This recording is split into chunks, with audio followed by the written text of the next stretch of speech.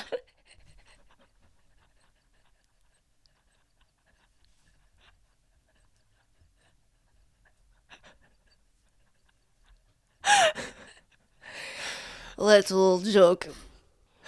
Right. I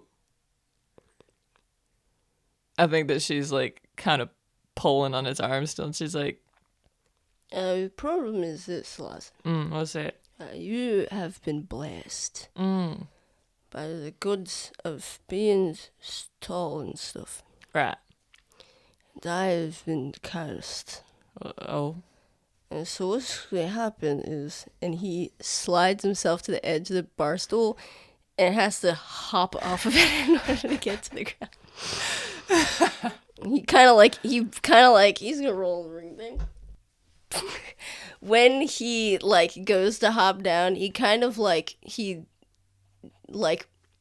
forgets that eventually he will have to support his own weight, and so he ends up like kind of like squatting halfway slammed against the like edge of the bar. He's like, Okay. I think that Iffy kind of like crouches down and kind of helps him up. why would you do that Oh, for? come on. She like You're puts gonna his be- arm around her You're going to shoulder. be court-martialed in court.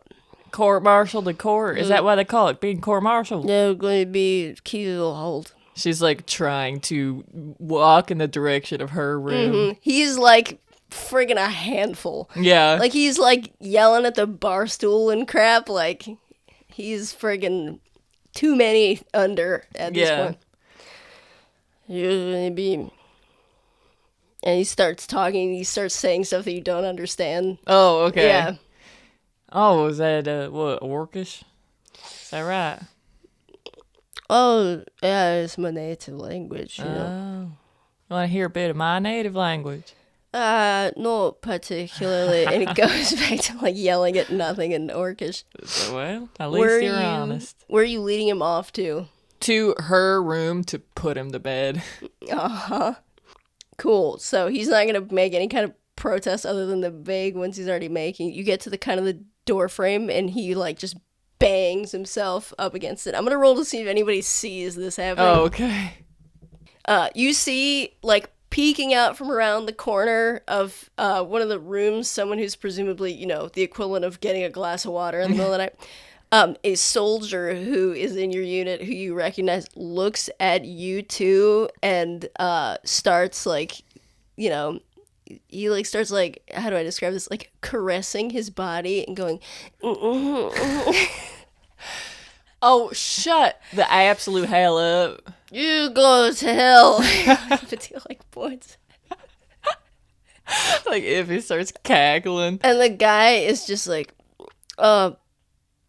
sorry, sir, and like runs off to go get his water or whatever. Oh, no. Well, can't do nothing about that now. I think that she, like, keeps bringing him into the room and, like, brings him to the bed and just, like, drops him on it. He's like, oh, you dozy woman. What is it? Are you, Am I? is this your room, Bummer? Hey, yes, sir, it is. Why are you in my room? You don't got no room, sir. I'm in the room. You're in the room that I paid for, yes. Get out of here. With pleasure, sir. Points at the You gonna be alright. I'm me. Huh? I'm... What? Bummer. Uh-huh. You're a shite medic. Oh, am I?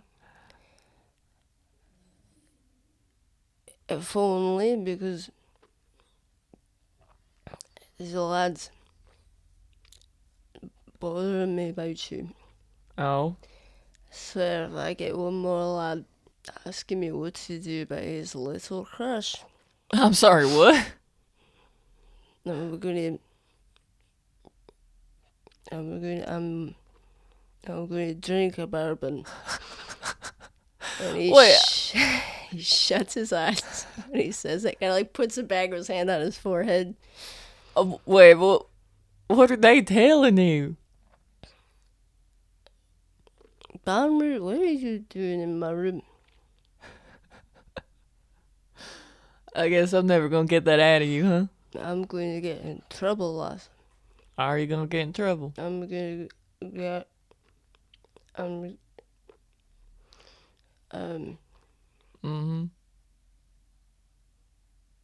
good night. Good night. You hear as you shut the door additional giggling. And you imagine that he knocks out. Yeah. I think if he goes back out into the bar area and just sits at one of the tables and puts her head down and goes to sleep. Anything else you want to do in this extended universe? No. So that's what Iffy is reminiscing about, kind of just standing in this empty room. Thalen, back at the table with Yezi and Taverns, says, well, so we'll stay here tonight, and then we'll head to the castle town in the morning, I suppose. Yezi, I don't know if you're going to be coming or not. I don't know if a clown, well, it's not clown, I don't know why I said that. I don't know if our the Crimson Page need disband or not. What it is we should say to them. Maybe perhaps we should just say, we have here this girl and she presumes... Do you mean when we get to the castle? No, when we get to the gate of the town, I assume that when we get to the gate of the town, if we need a reason to be there, we just tell them that the king wants an audience with her, and they can verify that information. But I suppose what I mean is, should we do that at the gate, or should we wait till we get to the castle? I don't know if those guards will be like the ones with whom we spoke before, who did not appear that they had two brain cells to rub together. Well, if for whatever reason they do not want to let us through, either we can find a different way in, or we can take off our disguises and try the other way. Well, I suppose what I mean is you'll be there then. Yes, I'm going to be in the castle town. That's where Fingers and Leishan are going. And, everyone else apparently. Well, I don't know. What I mean is, tomorrow, I imagine, Leishan will do the thing that he did that you liked so much again. And so if we wanted to change... What I mean is, I think it would be quite risky for him to attempt to get into the castle town. No, I mean I agree. The risk-reward is not excellent. If they encounter those guards, they're either... Well, quite frankly, I don't think that they would risk trying to get past them. Well, I mean, I suppose we could make this our Well, they rendezvous. said that it was just the two of them. I asked. Yes, we know that. No, but what I mean is, if you're not taking the path, then there's not anyone else. So you could just go around them, through the forest, can you not? I suppose it depends on who it is that is coming with them to the town. I mean, if it's all of the children and Meredith as well, I don't imagine that they would be I mean, but they could go through the checkpoint. They could split up. Oh, yes, well, I see. I suppose that makes sense, yes. They could split up and then just, I suppose, Lucian could go around and... Well, I hope that they don't leave him alone. Well, It's rather lonely being alone. Right. I don't imagine that they will, but either I suppose I didn't think of Maybe I should go backtrack a little bit. Meet up with them. Let them know what's ahead. that. You are our... Right, yeah. Thank you. So, I mean, I suppose that you're within your right, but I think that it would behoove us to have you remain here. I think that I Lucian would would like- probably appreciate it. I would like you to be here. Alright, So, we can tell Lucian and everyone to meet us here in the event that he speaks to you, right. which I imagine that he will do. I mean, if not tonight, then tomorrow, once they know what's going on. We can tell him to move his Meeting point here. to here, and so they won't have to deal with any of that sort of thing. They can get a room here, and this will be a meeting point. I can help you get into the castle town. And then that would be my part. I will come back here. There's no reason for me to be anywhere near the castle. Well, yes, I mean, I think if you came back out, that might be noteworthy, I can look different. I suppose. Or if you came back out a different gate. I could do that. I mean, I have ways of not being seen. Right, well, I just don't want it to be... You could use the potion. Wait! Yessie, do you know how to make more of those? Yes, I do. If they don't let us through the gates, couldn't we just use that? Oh, yes, we could, actually. Well, there you go. I mean, I think you ought to come still, and then you can make yourself, I don't know, invisible, change the way you look, go out a different gate, go back to the Woodcutter's Arms, and then receive the other half of our party. Right. Sent that I imagine will be gone by then, as was his plan. And I suppose if he sees everyone on his way home... Well, I hope that Ethiot has used his skills. uh, I mean, Fingers was in... Well, I mean, I would imagine that Lucian will be familiar with what his character... I mean, he'll see him, probably. Oh, I see what you mean. I don't know if Lucian would go about making himself known. I don't know. Either way, well, that is neither here nor there. If he does not, however, send to us tomorrow, I suppose we'll have to keep our rendezvous location somewhere in the Talenthi Castle town. I think that is so broad that I can't imagine Lucian not clarifying where... Well, I'm good at finding people. Right. Are you? Maybe you should have been looking for me this whole time. Well, You probably wouldn't have gotten almost killed. Not to deride anybody, but... I'll put it this way. You wouldn't have wanted me looking for you. All right. So anyway, we... So Wait, I don't get it. you're coming through the gate. Either way, we're all going to go through the gate. Cynthia will be gone. We'll go through. We'll give them our little spiel about acts, plays, and all of that sort of thing. If that doesn't work, we'll get through elsewise. Go to the castle. Tavern will say your piece. They will let you have an audience with the king, ideally, and then all will be well. Right. Right, then we'll come back here and regroup afterwards. All right. And by then, the other half of our party should be here, and we can meet up. That sounds good. Okay. All right. Where is Iffy?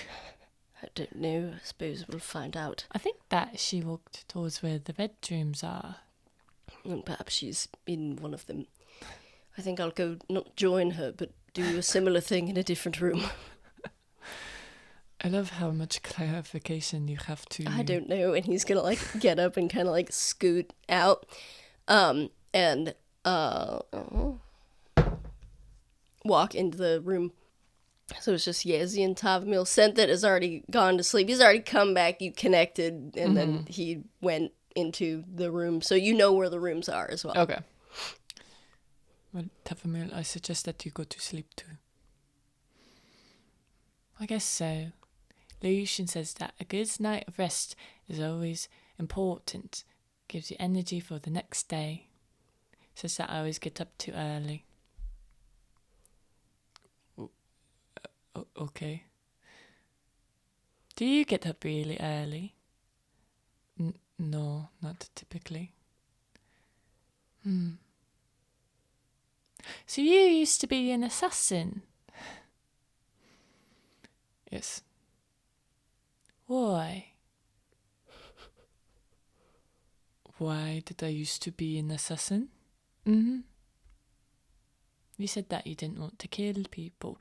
But isn't that the whole... Did you not know that that was the whole job of an assassin? I didn't know. No, I knew. So why did you do it? Tavamil, I don't want to talk about this. Oh. Alright. Well, I guess that I'll see you later then. Sorry if that was, sometimes Lucian says that I can be a bit invasive. I would agree, but I think that is because you don't know. I don't know what. Really, anything at all. Well, I don't think that's true. Okay, you know stuff about what pertains to you. You don't care. Okay, I will not imply that you don't care. But you have had no reason to know about any other circumstances. You know? Like how other people live. Yes. Well, I want to know, but nobody ever wants to tell me. They don't want to take the time, because I might not understand right away and ask a lot of questions, and I know that people get annoyed by that. But I like knowing stuff about people, and I like knowing stuff about the world, because I really like the world that we live in, and if I knew more about it, I think that that would be lovely.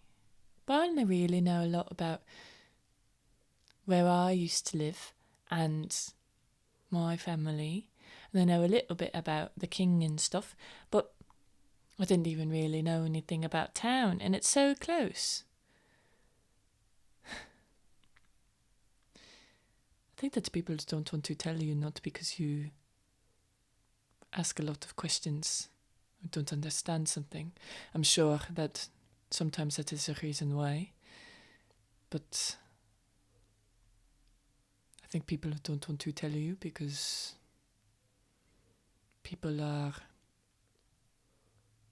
sometimes people are private. They don't want anybody knowing stuff about them. Or, I don't know, Tavermail, you're so innocent. Innocent.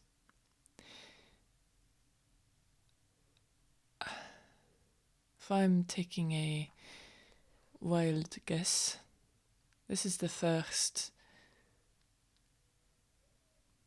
hard experience that you've had to go through, right? What do you mean by hard experience? Well, Lucian was in the war, right? Yes. That's a hard experience. Do you know anything about it?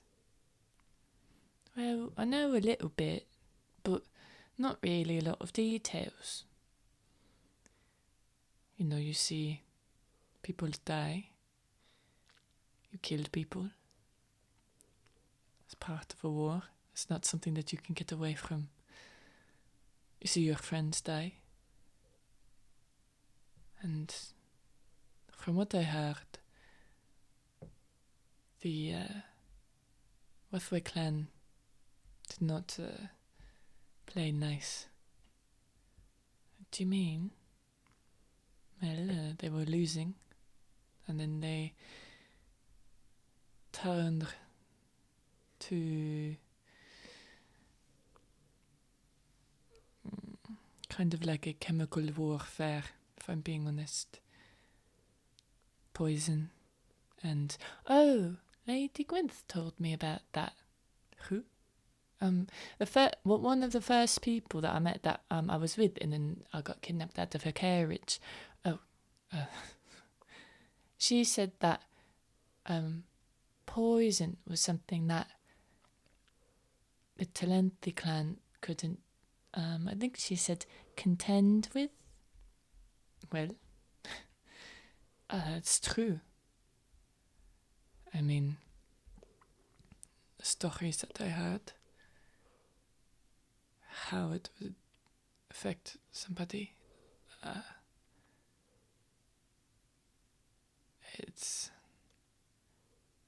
they never did find a way to cure it or stop its effects.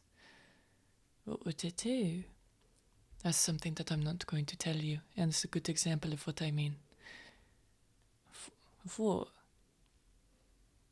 I don't want to tell you because I don't want you to have that image in your mind. There's no reason for you to. And all it will do is corrode your view of the world. You said that you love this world, right? Yes. If you knew everything that people were hiding from you, you might not love it as much. Well, I know that bad things exist. And I know that people can get hurt and have been hurt. But I don't think that that makes the world bad. I think that there has to be bad things for there to be good things. Because otherwise, if everything was good, then nothing would be good at all. Why? Because it would all be the same? Yes. I guess you're right. Well, I'm not going to answer your question about why I decided to become an assassin. All you need to know is that I'm not one now. And I'm helping you. That's it. Alright. Right. Go to bed. And Yezi's gonna get up and walk to the bar. Mm-hmm. I think Taverns kind of looks at Yezi. And I think that she looks at the food that Iffy left. And she pulls it over to her and starts eating it. Hungry. A monologue, but just because it's with oneself. Taverns starts slamming this stew. Yeah. Once she finishes it, she'll go to the room. Mm-hmm. I think that she's just like, oh, we can't waste food. They spent so long making it. It'd be so sad. It's cold now, just like Lucian would want. Yezi walks over to the bar. Yeah. Wonder why. And Iffy is presumably passed out. She's presumably not just staring into the room. Yeah, no, she goes to the... I think that Xanthid probably, as he's going to his room, tells her which one's theirs. Alas, no. Here, that sort of I thing. was just looking at him. Right, and he's like, sure thing. Goes to his room. Everybody goes to the room, except Yezi, who is just gonna hang out for a little bit longer, probably. Whatever she's doing at the bar. Just have a drink. Maybe just a little nightcap. Little nightcap. Little nightcap. And as that goes on, some hours before, that goes on. Is it me? It is you. It is time to be you. It is time to be me. And me. Don't forget about me.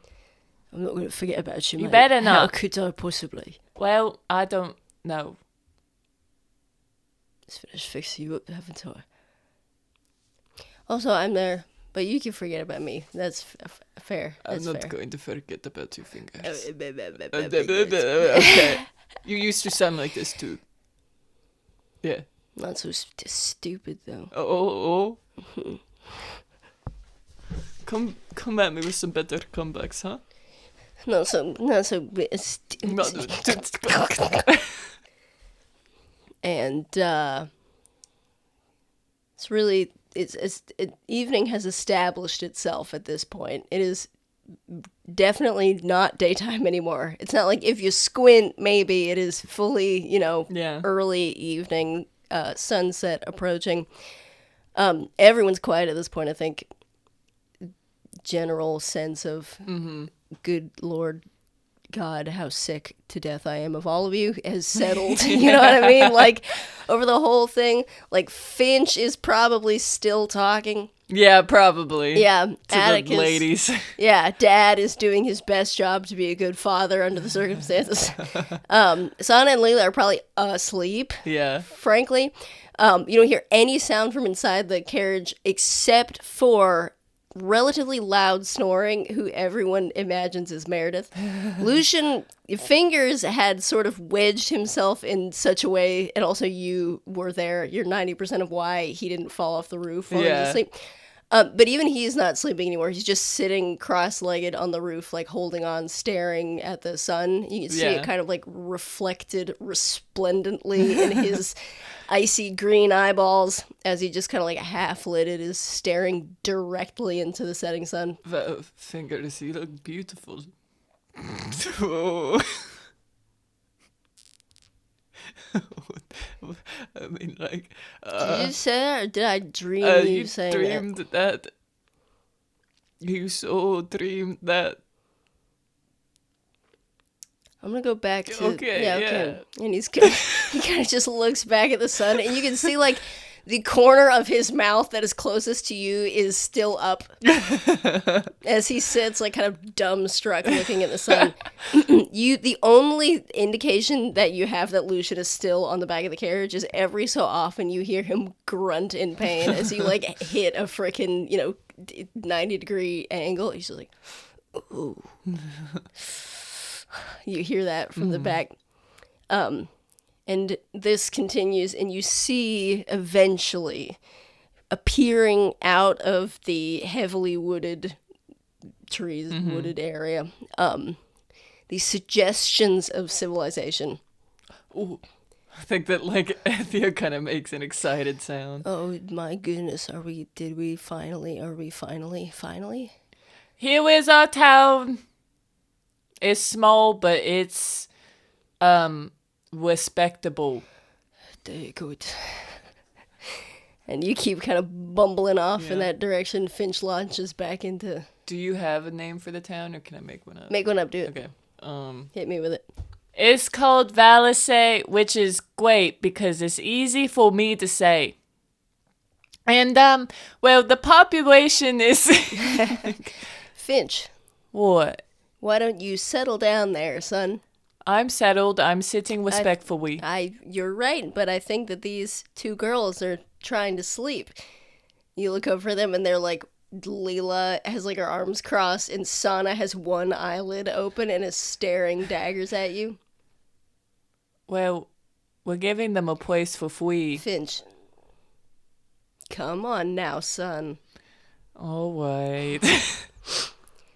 You hear fingers go. Valise. I don't know. Valise. It seemed... Ouch. Are you all right? Oh, it's a bumpy ride, Anyway. And town is very much a glorification of the tavern and two houses one of them that are visible from the tavern, one of which is occupied by Finch's family members. Finch, there's like a third person that is not in the Green family compound that is Valicé, who probably I don't know. That Finch's dad has a feud with him. Crotchety, crotchety old. They have like a fence like there, and they're like always doing crap. Like the neighbors, like freaking Atticus is like, I swear to you, Finch, they moved that fence over in the middle of the night. That is on our property line, and I'm going to march right up to that front door and tell them a piece of mine, and give them tell them something that I have to say to them.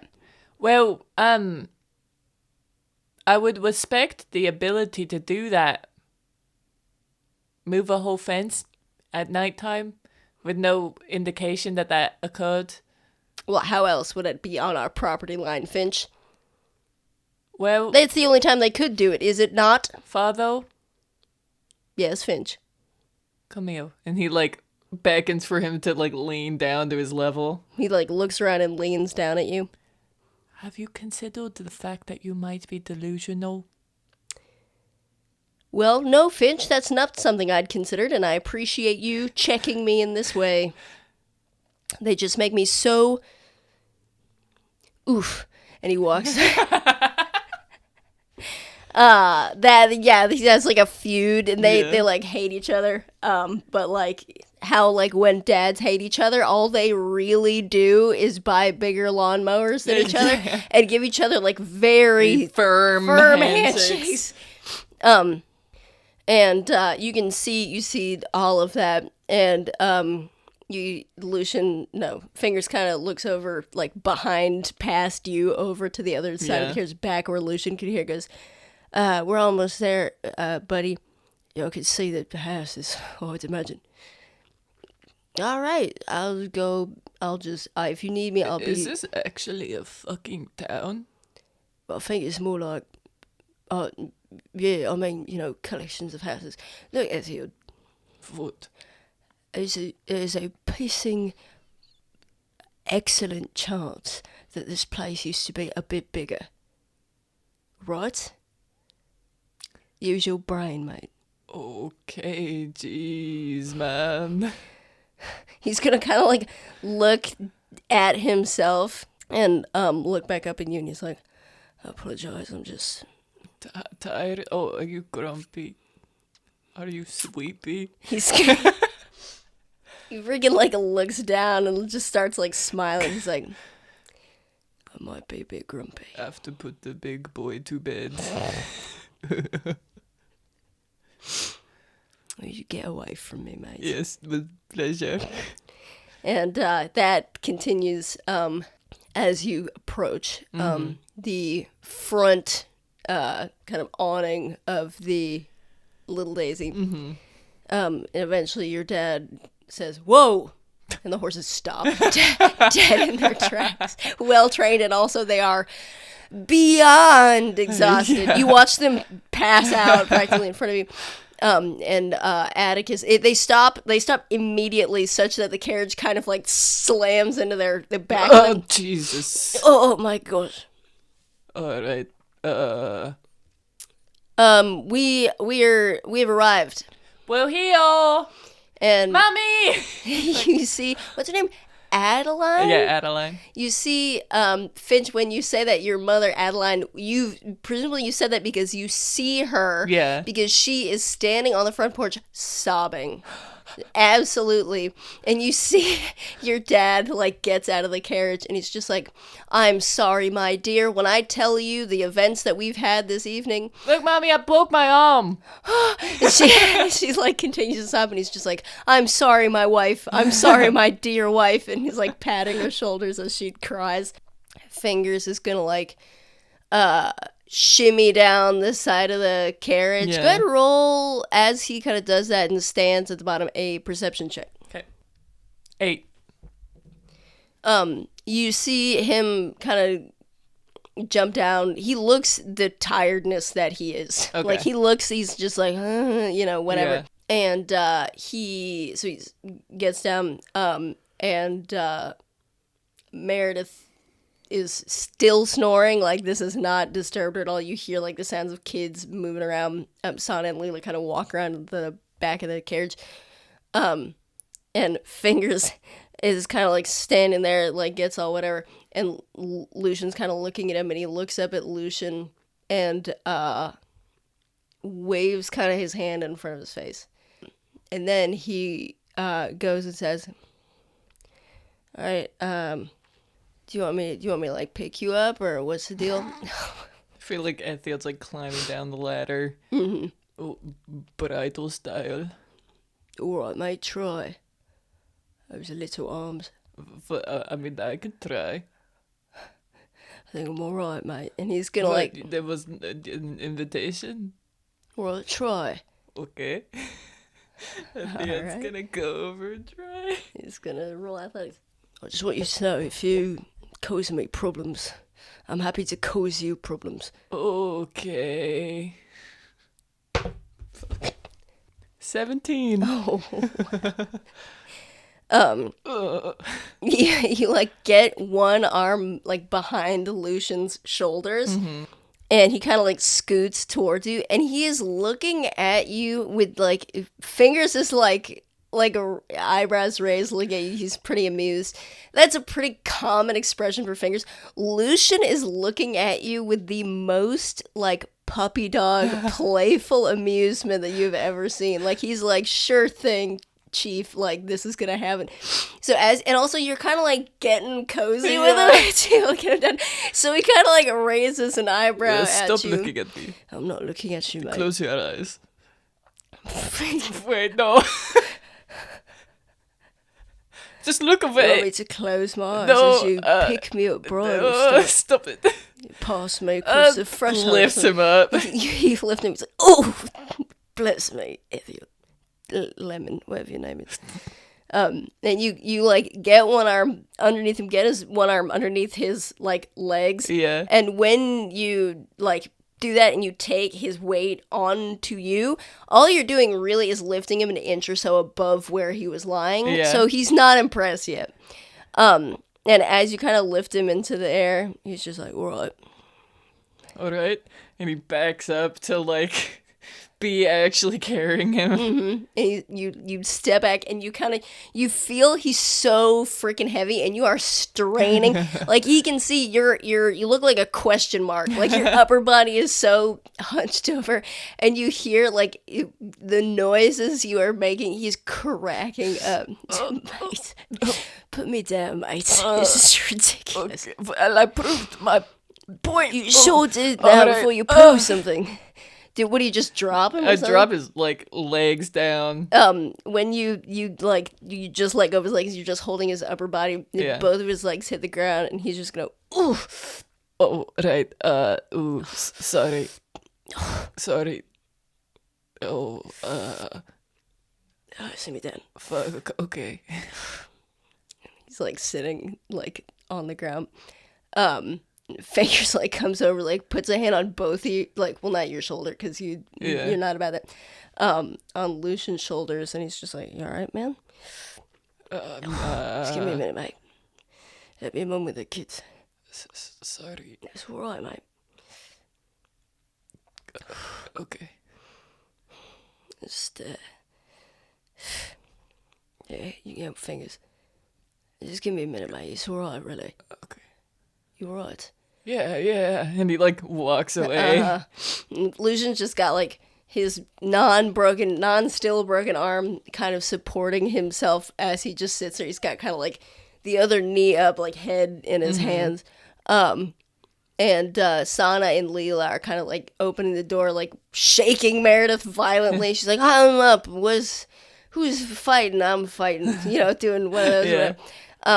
And Sana like goes over to Lucian and kind of puts her hand on her knees and just like bows down to talk to him, like make sure he's all right, whatever. As you walk over to do what, Ethiad? Oh, to just stand in front of the carriage and be like, I am here for a purpose I'm not aware of. You're stuck between like Lucian taking a tight five, Fingers and et al. Helping the kids out of the back, and then this other like nice family scene going on, whatever. And when you do that, you can kind of hear both parties talking, and you hear what the heck is his name? Finch's dad, Atticus. Talking to his wife and Finch. Finch, what happened to your arm? Oh, I jumped off the carriage and I broke it. Finch, how many times have we told you not to do that? 10. We'll make it 11, all right? Who fixed you up now? I know it wasn't your father. I'm not so handy, no. That man over there that's crying? You see them, like, looking past you guys. And as Finch's mom looks over, you see Atticus go... What? Okay, roll a perception check as Finch did, like, pay attention to that. 18. You hear him kind of, like, do that and say to himself, emasculated again. Don't worry, Father. I think that you're the most masculine man. Thanks, Finch. You would be the authority on that. And he pats you on the head. And Adeline, I don't know. I'm like Adelaide, Ariana Grande, like every name. Kind of like looks over herself, everyone, and like sees him kind of past Ethiod. Does Ethiod like? I think Ethiod sees her and just looks away. Like he like accidentally makes eye contact, and he's like, like just doesn't want to do that. And who are those folks? I've not seen them before. Friends, my friends, and I have a question to ask you later about them. Is Jack and August here? Jack's here. August isn't? No. Where is he? I don't know where he is. And I didn't know where you were either. Well, we went into town. You knew we were in town. But you was so late. And she starts freaking sobbing again. So you hear kind of that going on. And all the kids get unloaded from the back of the carriage. And I think Finch, like, as his mom's crying, she's like, Mother, I'm sorry you're sad. I'm going inside to talk to Jack. And he, like, walks inside. We're not going to be there to explain? No. Okay, fine. Father hasn't handled. You fully just walk inside to talk to Jack? Yeah. So Atticus is going to say, well, darling, if you'll wait right here, I'll get everybody over and I'll introduce you to these nice people that we met along the way. Apparently, Finch had spoken to them in the tunnels, and he's like giving her the background information of what's going on.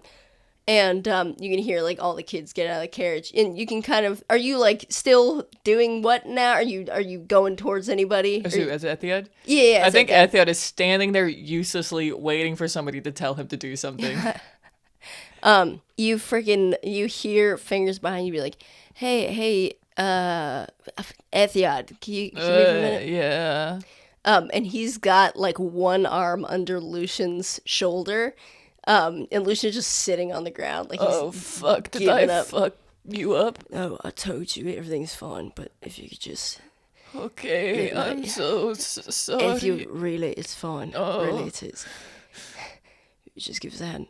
Okay. And freaking Fingers, you can see pass on Fingers' face the events of the last several minutes, which was he was going to be heroic and get Lucian on his feet, and then Lucian's really heavy, and you just picked him up. that is what has taken place.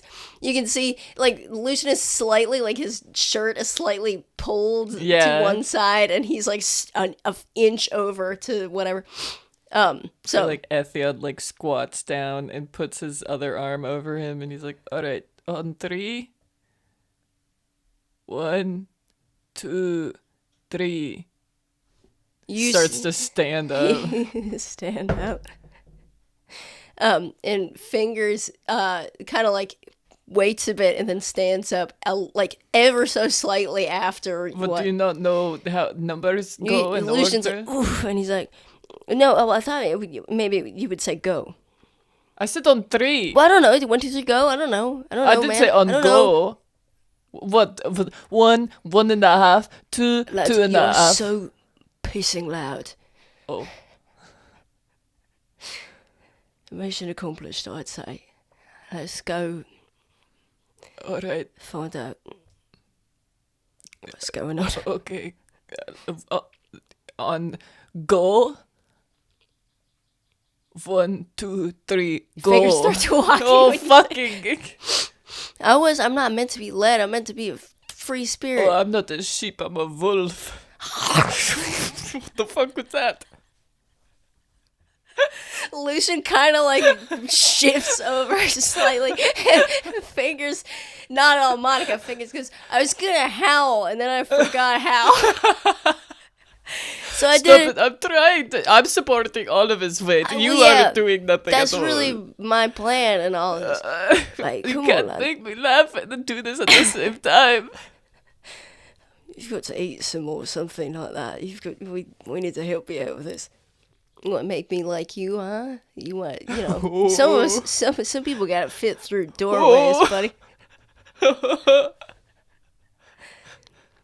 Look, Lucian, just get taller, and then all of it will be distributed more. Besides, man, you should be fine now. You just get 3 hours to sit down.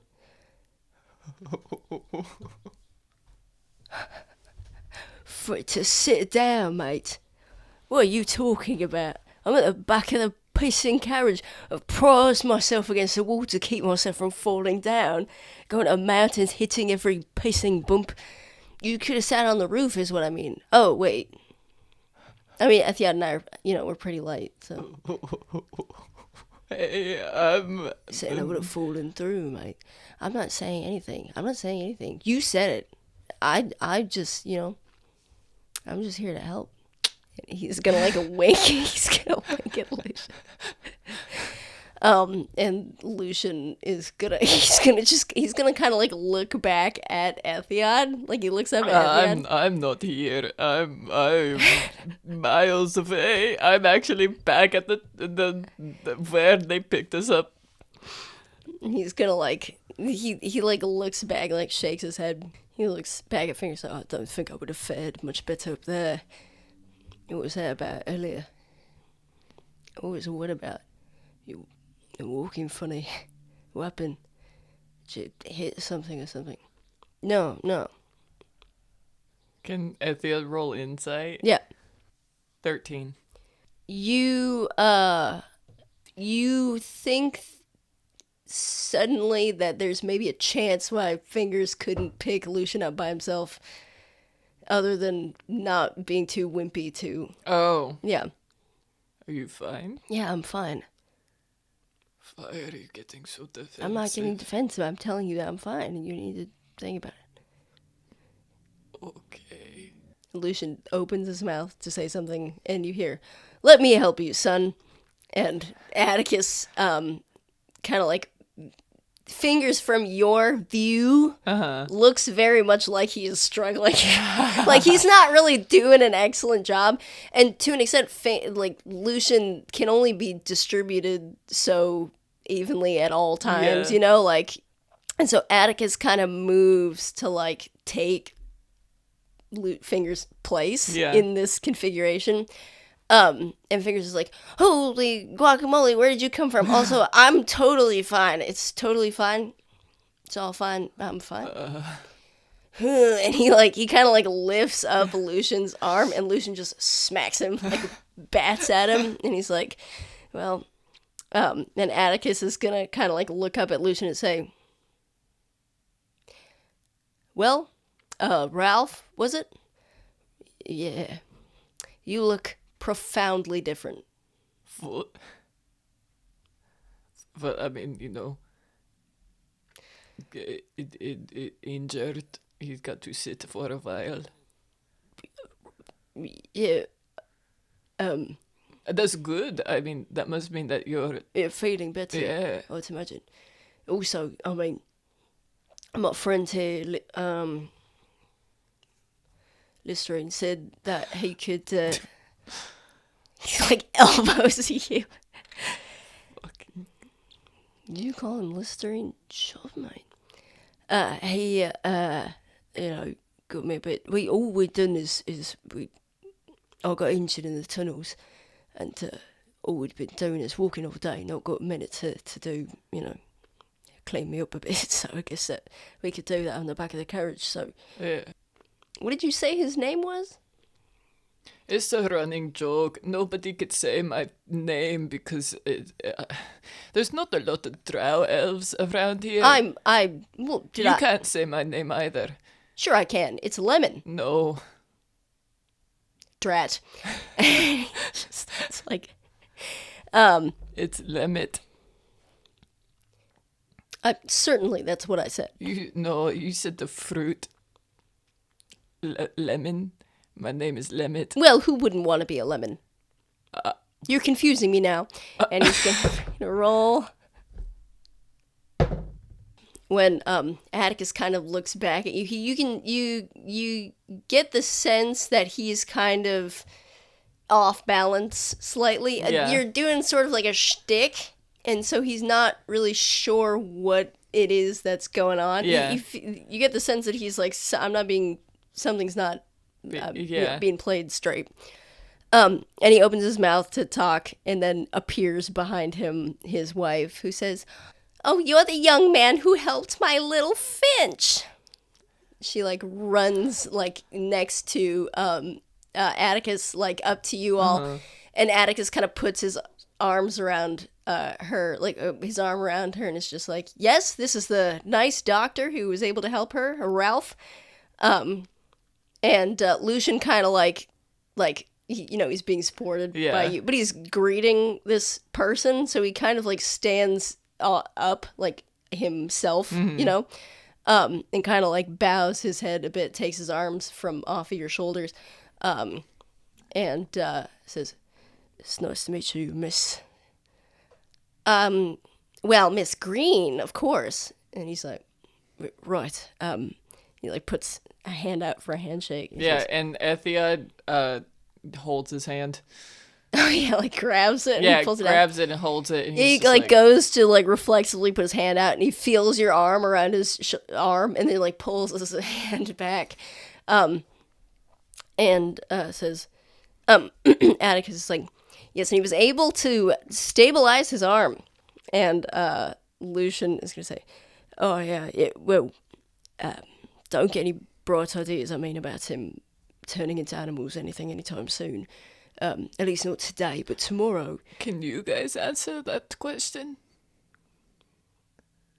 Just like looks over his shoulder at you, like, was I not just in the middle of a thing? And they kind of like look up at you and said, "What? Can you guys turn into animals?" Oh no, that's just Finch. How can he do that? We're not 100%. We're not sure, actually. Oh, okay. This is just some kind of mystery, like a medical mystery. Yeah, he's been to the doctor and they said he's all right. So maybe there he you needs go. to go to the vet. What did you say about my little boy? What? No, that's not a dig. That was quite amusing. Oh, fucking hell.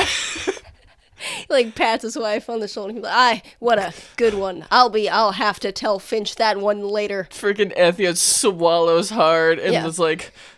Lucian kind of like pats you on the shoulder, and he's like, "As I was saying, if you permit us to stay in your tavern, tomorrow I'll have some time, and with some supplies I can make something that would totally heal his arm completely. It might hurt a bit for a while, but if you, as I've said, if you'll permit us to stay."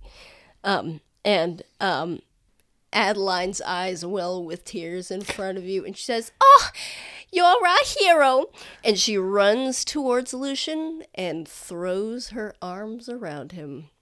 You have one roll to do something about that. Great. In the next episode of Nat 2. What? No! No! In the next episode of Nat 2. Fuck. You'll have to know the stunning conclusion of this stunning mystery in the next episode of Nat 2, baby. Because our little friend Shay, also we're running out of time, but our little friend Shay is, as we speak, actively getting sick. My throat hurts. I can't help you with that, I'm sorry. You don't have a potion to fix that? No, not You're at the a bad moment. doctor. Well, sort of, been through a little bit today. I've been through a lot. Being a kid is hard. So I've heard. We'll get you some medicine, send you to bed. I don't want to go to bed. Doctor's orders, mate. Bye-bye. Anyway, bye! This episode was cool. Yeah. We did a